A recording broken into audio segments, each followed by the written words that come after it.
चलिए छात्रों, अब आपकी जो कक्षा 10 है उसकी प्रश्नावली 5.2 है, उसका हम क्वेश्चन पढ़ने वाले हैं 8वां। उसमें लिखा है एक एपी में 50 पद हैं जिसका तीसरा पद 12 है। मतलब कोई एक हमारे पास कोई एक एपी है, एपी हम लिखेंगे, उसमें आपके 50 पद उसमें दिए गए। उसमें उन्होंने कहा है कि इसका जो तीसरा पद है, पहला नहीं दूसरा नहीं तीसरा पद है आपका 12 और उसका जो अंतिम पद है वो है 106। तो अंतिम पद क्या होगा, अंतिम पद कितना होगा, क्योंकि उसमें पद कितने हैं 50, तो सबसे आखिरी वाले पद पर वही होगा, यानी A50। तो 50वें पद पर कितना लिखा हुआ 106। तो हम क्या लिख देंगे यहाँ पर A बराबर नहीं, A कितना दिया था आपको यहाँ पर छात्रों, तीसरा पद था आपका, तो A3 बराबर है छात्रों आपका 12 और A50 बराबर है आपका 106। ठीक है, इस प्रकार से आपको एक एपी दी गई है, उसका आपको 29वां पद निकालना है। तो ठीक है, इन्हीं क्वेश्चनों की तरह, यानी बीच वाले पद हमको दे दिए गए और फिर किसी एक पद के बारे में हमसे पूछ लिया गया है, तो इनकी मदद से हम अपने समीकरण बनाएंगे और उसके बाद फिर ए और डी की वैल्यू निकालकर जिस भी पद के बारे में उन्होंने कहा है हम उसको जो है बता देंगे कि चलो इसको करते हैं। तो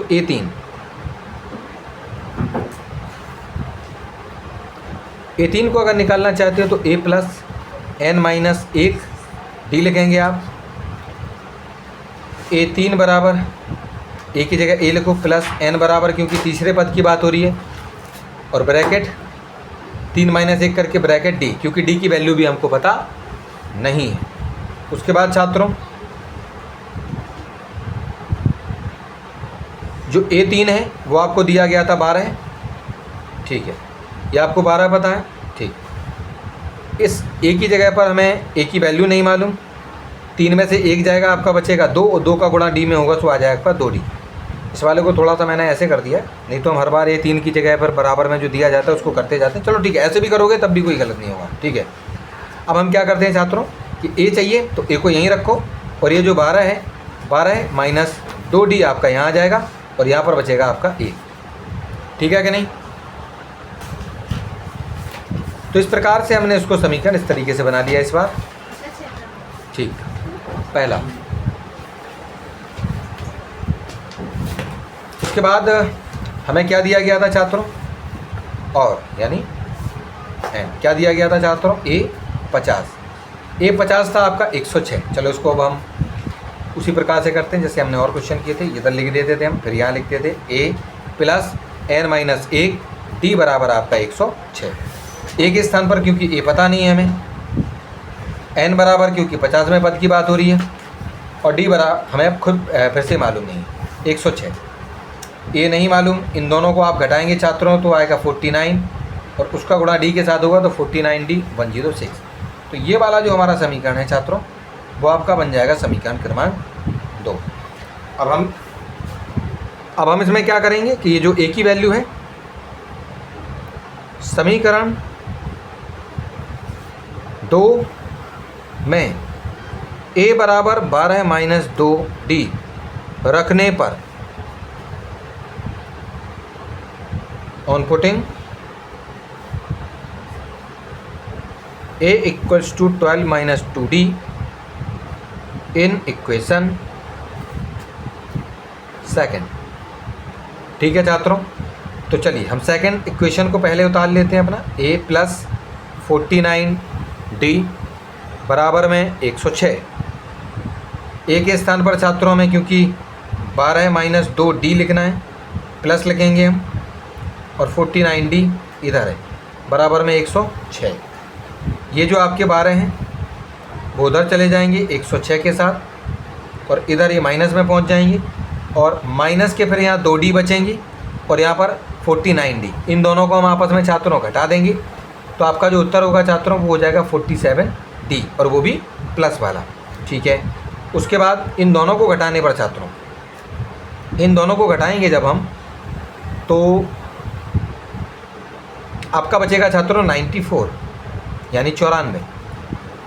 ठीक है कि नहीं, इन दोनों को घटाने पर इतना बच रहा है, और इधर हमारा कितना था 47D।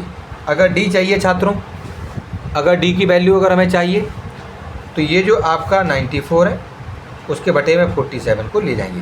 हम सीधा सा सिंपल सा एक काम करेंगे छात्रों कि ये जो 94 है और ये जो 47 2 जा 94 होता है, तो ये 2 और ये नीचे आ जाएगा 1, यानी जवाब होगा 2/1 और 2/1 का मतलब होता है छात्रों 2।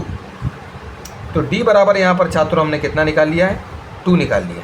ठीक है, इस प्रकार से जो D की वैल्यू है छात्रों वो हमारी आ चुकी है 2। अब हम इस D की वैल्यू को छात्रों यहाँ पर जो पहला इक्वेशन है उसमें इसको हम क्या कर देंगे, रख देंगे। तो यहाँ क्या लिखेंगे, समीकरण 1 में D बराबर 2 रखने पर। ठीक, तो हमारा जो दूसरा समीकरण वो था कितना, 12 माइनस कितना था छात्रों, हाँ 12 माइनस 2D बराबर में था आपका A। तो 12 की जगह पर 12 लिखेंगे, माइनस 2 और D आपस में गुणा में है, यानी 2 और D की वैल्यू 2 है तो उसको गुणा में 2 लिख देंगे, बराबर में A है 12 माइनस 2 और 2 गुणा करेंगे छात्रों 4 आएगा, बराबर में आपका होगा छात्रों A। तो इस प्रकार से जो 8 है वो हमारे A की वैल्यू आ जाएगी, यानी A बराबर कितना हो गया छात्रों आपका 8। अब हमसे जिस भी पद के बारे में अगर हमसे पूछा जाए उसको आसानी से हम अपना फॉर्मूला A + n - 1 गुणा D की मदद से हम जिस भी पद के बारे में वो हमसे पूछेंगे हम उन सभी पदों को बता सकते हैं। लेकिन यहाँ पर उन्होंने केवल हमसे पूछा है कि आपको बताना है कि इसका 29वां पद ज्ञात करना है। तो हम क्या करेंगे, यहाँ लिख लेंगे n यानी कि और A 29 बराबर, उसके लिए फॉर्मूला लगाना पड़ेगा, बराबर में पहला पद हमको पता लग गया है 8 है, n बराबर 29 पद की बात हो रही है, -1 है बच्चों, और जो D है D हमने निकाला था अपना 2, इसको हम ऐसे ही लिख सकते हैं, कोई दिक्कत नहीं, गुणा में 8 है प्लस इन दोनों को घटाएंगे तो आपका आएगा 28 छात्रों, और उसका गुणा 2 के साथ होगा, ये जो बाहर लिखा हुआ था 2 8 होगा छात्रों, प्लस इनको करेंगे तो ये 56 आएंगे, आपके 56 हो जाएंगे छात्रों, और 56 में 8 जोड़ देंगे तो हमारा 64 होगा। तो छात्रों जो 29वां पद है आपका उस पर इस प्रकार से आपका 29वें पद पर आपका कितना 64 इसमें लिखा होगा छात्रों। ठीक है, तो इस प्रकार से आपका ये जो सवाल है वो समाप्त होता है।